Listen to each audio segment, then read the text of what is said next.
పెద్దలు శ్రీ తుమ్మల నాగేశ్వరరావు గారికి, మంత్రివర్యులే కాదు రామరెడ్డి వెంకరెడ్డి గారికి అత్యంత ఆప్తులైన స్నేహితులు ఇద్దరు గారికి కూడా మన జిల్లాని ఎంతో అభివృద్ధి పథకం నడిపించిన నాయకులు పెద్ద తుమ్మల నాగేశ్వరరావు గారు, మన ప్రియతమ నాయకుడు శ్రీ కోరం కనకే గారు, మన జిల్లా పార్టీ అధ్యక్షులు శ్రీ పువ్వాల దుర్గాప్రసాద్ గారు, మా సోదరులు సాధు రమేష్ రెడ్డి గారు, మున్సిపల్ చైర్మన్ గారు, డీడీ గారు, అందుకంటే ఇక్కడ మనకు కావాల్సిన వ్యక్తి, రేపు మనం ఓట్లు వేసే వ్యక్తి, మనందరు కాబోయే ఎంపీ అత్యధిక మెజార్టీతో గెలిపే వ్యక్తి శ్రీ పొలిక బలరాం నాయక్ గారికి, బాబాయ్ రామరెడ్డి కృష్ణారెడ్డి గారికి, మల్లిబాబు గారికి, మహేందర్ గారికి, ఇక్కడికి వచ్చిన నాయకులందరికీ ముందుగా స్వాగతం.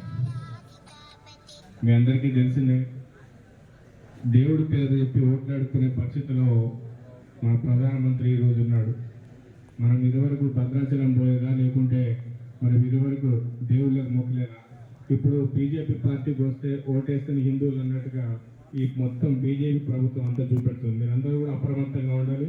ఈసారి ఇంకా మోడీ వస్తే మాత్రం పెట్రోల్ ధర 400 రూపాయలు అవుతుంది. మీరందరూ జాగ్రత్తగా ఉండాలి.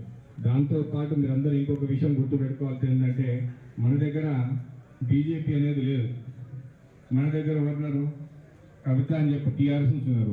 టీఆర్ఎస్ వాళ్ళకు ప్రధానమంత్రి అప్డేట్ అనేవాళ్ళు లేడు. అందుకే ఎవరున్నా కూడా మీకు తెలిసిన వాళ్ళకు, లేకుంటే మీ చుట్టాలకు వాళ్ళకు ఎవరైనా టీఆర్ఎస్ పార్టీ ఉంటే చెప్పండి. ఆ ఓటు మీరు వృధా చేయకండి. బలరాం నాయక్ గారికి వేస్తే రేపు పొద్దున మళ్ళీ కూడా కేంద్ర మంత్రి అయ్యే అవకాశం గట్టిగా ఉంది. ఎందుకంటే ఇదివరకు అయింది, ఎవరైనా ఎక్స్పీరియన్స్ ఉంది కాబట్టి 100% గెలిచి ఇప్పుడు మనకు చూపించే మీడియాలో మొత్తం అబద్ధం. కాకపోతే గ్రౌండ్ లెవెల్లో రియాలిటీ అంతా మొత్తం కాంగ్రెస్ పార్టీ వైపు ఇండియా అనే కూటమి గెలవబోతుందని చెప్పి చాలా సర్వేలు ఏవైతే చేసేవి చెప్తుంది. కాబట్టి బలరాం నాయక్ గారు గెలిచి మంత్రి అవుతే మన ఏరియా కానీ, ఇల్లు నియోజకవర్గానికి కానీ, మన ఖమ్మం జిల్లా కానీ ఎంతో బాగా మనం అభివృద్ధి చేసుకునే పరిస్థితుల్లో మనం ఉంటాం. కాబట్టి మనం ఎవరైనా కూడా కాంగ్రెస్ పార్టీ